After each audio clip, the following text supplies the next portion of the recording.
If you really wanted to study grammar, verb tense could become a complicated topic. For what we're doing here, however, we can actually keep it pretty simple. To get our verb tenses right, all we really need is a good gut feel for what is the present, past, and future tense. So if I say I run or I am running, that means it's going on right now. Will run indicates the future, and ran, have run, and had been running all indicate the action occurred in the past. When it comes to catching verb tense errors in a sentence, you just need to make sure that your verb tenses are logical and consistent. If the sentence wants you to have a specific past tense or future tense, there will usually be a pretty big clue in the very beginning of the sentence. So in this case, the sentence talks about the migrations that have swept through history. So they're establishing what we're talking about occurred in the past. Consequently, all of the verbs that also occur in this topic need to occur in the past, or be the past tense. So when it says maybe none is more concentrated, is present tense, and it's not consistent with the have, which is past tense. So the simple fix is to change the is into a was. And now all of my verbs are consistent.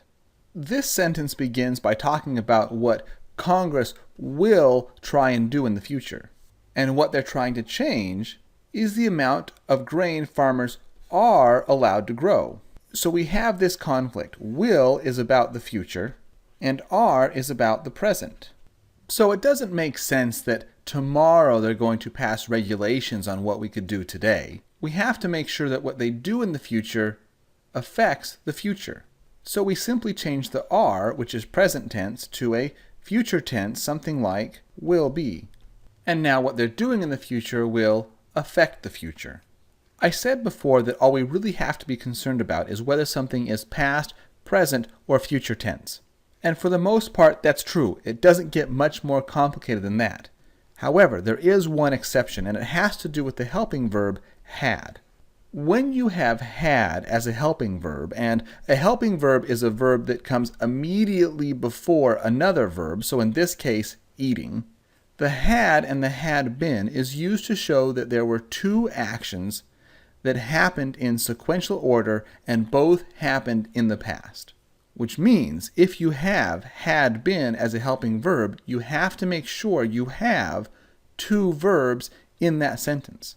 So while the phrase I ate the pizza is a complete sentence, and so is I have eaten pizza, that's also a complete sentence. The phrase I had been eating pizza is not a complete sentence because we only have one verb. To fix this sentence, you could do one of two things. You could get rid of the had been and you'd replace it with something simple like was. So I was eating pizza, that's fine in a complete sentence. But if you keep the had been, you're going to have to add a second verb. So you could say something like, I had been eating pizza when you called. And now we have two verbs, eating and called, both happened in the past, and it's clear because of the had been that the eating was occurring before the call came. We've said in earlier videos that every sentence needs a verb. If a sentence has a that, you're usually going to need a second verb. And in contrast, if a sentence has in, for, or of, you're generally not going to want a verb to follow either one of those prepositions. And we can see this with some simple examples. If I say, I believe in hard work, that's a complete sentence. That's fine. However, if I say, I believe that hard work, hopefully you should feel that's not a complete sentence, because the that clarifies that you don't simply believe in hard work, there's something about hard work that you believe in. To make it a complete sentence, you have to say something like, I believe that hard work is important, where the is the second verb following the that. Let's look at one more example. In this sentence, this book shows cars, that's a complete sentence. And I guess we could visualize that the book is something like a book a child would read, where it just has pictures of cars. Now let's look at the two following sentences, where we have a book that shows cars polluting, and then a book that shows cars are polluting. In the bottom sentence, we have this extra verb, are. So what's the difference between showing cars polluting and showing cars are polluting? Well, the top example is actually similar to the blue example below, where showing cars polluting is like saying you're showing pictures of cars polluting. But in the bottom example, we're talking about what cars are doing. We're not showing pictures of cars polluting, but there might be some kind of graph or analysis that describes exactly how or what cars are doing to do the polluting. So there is a subtle difference in meaning between the two blue sentences. More importantly, however, we have two verbs in the third sentence. We have shows, and then we have are.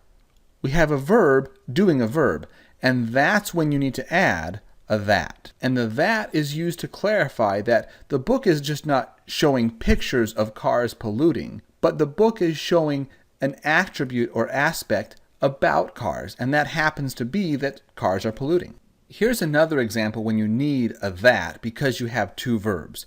The first verb is announced. The second verb is the would be. So to make the sentence grammatically correct, you would have to add a that. You would say the CEO announced that his retirement would be in 5 years. And the reason you have to add the that is because without the that, the sentence can actually be a little confusing. Say, for example, if you were reading this sentence or hearing just part of it and you heard the CEO announced his retirement. If for some reason you didn't see the would be in 5 years, say that was on the next page in a book, and so you read the sentence as the CEO announced his retirement, you might think that he was retiring right then and there. But if you read the CEO announced that his retirement, you know that you haven't read the full sentence because he's not announcing his retirement specifically, he's announcing an attribute or aspect about his retirement. So again, whenever you have two verbs in a row, most likely you're going to need a that to clarify,